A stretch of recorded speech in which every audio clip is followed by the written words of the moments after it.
You are watching Two Button Crew, the daily show for Nintendo fans. This is Scott and my great friend Simeon.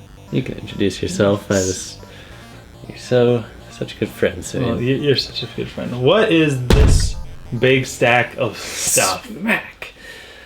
All right, we're here to talk about Nintendo Force. All right. Which is a really, really cool magazine. Ooh, look at that spoon. Yep. So Nintendo Power is the predecessor to this publication. The Nintendo Power announced their cancellation in August 2012, and the final issue shipped in December of that year. Yes. That was sad. It was sad.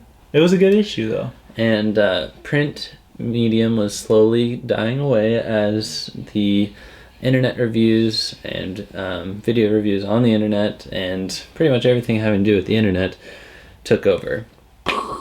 But Nintendo Power isn't something that Nintendo fans really wanted to let go of. We weren't ready for that, because I will still say to this day, there's really nothing like getting a magazine in the mail for something that you enjoy. So that's true.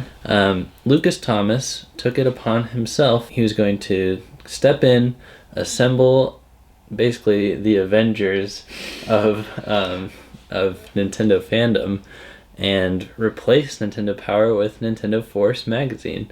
And IGN is where Lucas Thomas worked, but he did this on the side. And it's a collaborative effort between different publications. IGN, Destructoid, Go Nintendo, even Brawl in the Family is present. So awesome. It is basically the force of Nintendo fans, and that's where it got its name. So cool. They ran into legal issues right away and had to change it to NF magazine. So again, that's the logo you see is NF. But their website's still Nintendo Force magazine. Their Twitter's still Nintendo Force. You know what it stands for. And just like the abbreviation IGN kind of transcends whatever it used to stand for. NF is like that as well. January 2013 was its first issue, and it cost $18. Whew, ouch. $18 for an issue? To get the first issue. So the first issue... That's pricey.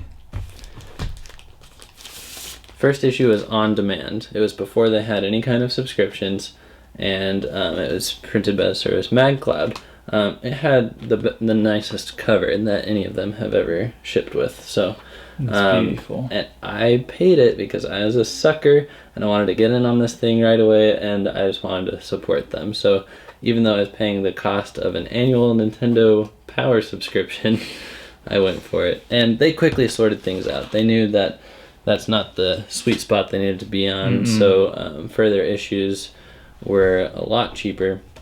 And they actually ended up reprinting issue 1 and giving it to Kickstarter backers, and I'm actually keeping that copy unopened because I have the original, so I might as well. Beauty miss. They went for Kickstarter route on year 2. They were funded by nearly 2,000 backers. Wow. Pledging almost $70,000. People want their Nintendo Power, no matter what it's called. Yep. So why don't you just take one of these, kind of flip through it and see what it's about. They always have amazing graphics on the front cover. Oh yeah. They emulate a lot of what Nintendo Power used to do. There's the inbox section. There's Don't Anger the Ox. So there's somebody on the staff that's getting angered. So that's cool. And it's such a nice replacement. It's like Nintendo Power is living on, and that's exactly the goal that they're accomplishing. Yeah, they got the reviews, the retro stuff, character profiles, and even like Warp Pipe showing what Nintendo Power was doing back in the day. Custom amiibos, community section, community, yep. Accomplishments. So cool. Such cool stuff. I'd also like to point out that they often ship with really nice posters. Just like Nintendo Power did. Okay, so that's beautiful. Am I facing this the right way? Alright, so usually they'll have like one poster that's using official assets provided by Nintendo, and then they also have great artists that do hand-drawn stuff and computer-drawn artwork to make their own unique posters on the back. Even got some Mega Man stuff in there. Look at that. Yep. Fancy. They're continuing with the Kickstarter model. They're going to be doing that. It's an easy way for them to fund an entire year and keep all their subscriptions in one place. You can subscribe on their website without Kickstarter, though. So I was actually included in last month's issue of Nintendo Force. Ooh. And honestly, guys, it's not that hard to get into these things. Like, even with Nintendo Power, I probably wrote in 5 times and got featured like 3 or 4 out of the times that I wrote in. I don't think people get as much submissions as you might think. Like, I'm not going to write in because I'll never have a chance, but here's me. There's you. I'll read what Scott says. So the question to readers was, old or new? Do you prefer Nintendo's tried and true franchises, or do you prefer them to do new IP like Splatoon or Codenames Team, that kind of thing? All right. Every year I have one big hope for a reveal at Nintendo's E3 announcements, a new Metroid game. It is my favorite series. Other M's unveiling was the most epic reveal, and I went on to enjoy the title for its gameplay and cinematics. You know, watch that episode. Yeah. We talked about that. Nothing could make me more excited as a Nintendo fan than a new Metroid game for 3DS or Wii U. So I vote for old. Here's Nintendo Force's response. Is this the first positive opinion of other M that's ever been submitted to the NF inbox? Somebody check the record book, please. Seriously.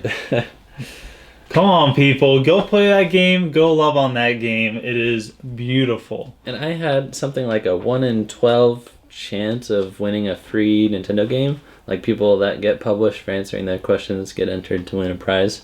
So that's crazy. Yeah, it's cool stuff. I should do that. What else? This is just, it's such a they put so much care into it. There's so many people working on it that have their own talents. Like, there's plenty of comic breaks, ongoing stories with the different comic strips. The cover art is always really good. Let's see, what's one of my favorites? They do some cool stuff where it's like double-sided. They used to do that with Pokemon on Nintendo Power Days. So there's Phoenix Wright on one side, Layton on one side. Did they do that with Pokemon as well? Pokemon X, Pokemon Y. So one of the things that stands out to me the most about Nintendo Force is that they have such strong leadership. You can tell by by the things that Lucas Thomas writes that he just loves Nintendo, and it's such a deep part of his love for video games. He writes a personal note at the end of each issue. So this one says, awaiting Player 4. I've enjoyed looking back on some of my favorite multiplayer memories as we've worked to pull this issue together. Each issue always has a really strong theme, and they're so good at working that throughout all their articles. So this one was multiplayer. And he's saying, perhaps I'm just ready for the future to arrive. It won't be long now. Carter, our firstborn, just turned 2 years old as we've been putting the finishing touches on this issue. Video games aren't yet a part of his world, but I'm looking forward to the day when I can begin to introduce him to Mario, Luigi, and Pikachu beyond the plush versions of each he already owns. So it's so cool. Yeah, it's cool. He always just like brings it to a personal level. Yeah, and he's extremely relatable as a Nintendo fan. That is very important. Yeah. So right now, how often do these magazines come out? So a subscription, I think, is going to cost you $25 to $30, depending on which package you get on Kickstarter or the website, and you'll get an issue every 2 months. So okay. I have a hope that this will become monthly sometime, because really that's what a magazine subscription should be. And I know that this is just kind of a side project. All these writers have their own websites, their own YouTube channels and everything. So it doesn't come across as a side project like something that's neglected. It's just that you get it every 2 months, and it would be awesome if they ever have the funding and the resources to be able to do it each month. That would be so cool. That's my one request. Other than that, nothing gets me more excited in the mail than a new issue of Nintendo Force. So please, check them out. Support them. nfmagazine.com. And that's about it. I think it's a great thing for Nintendo fans to have. Welcome back, Nintendo Power. Yeah. Thanks for being a part of the crew, and thanks for watching this episode. Don't forget to like, to comment, and to click on that big red subscribe button. We will see you next time. Signing out.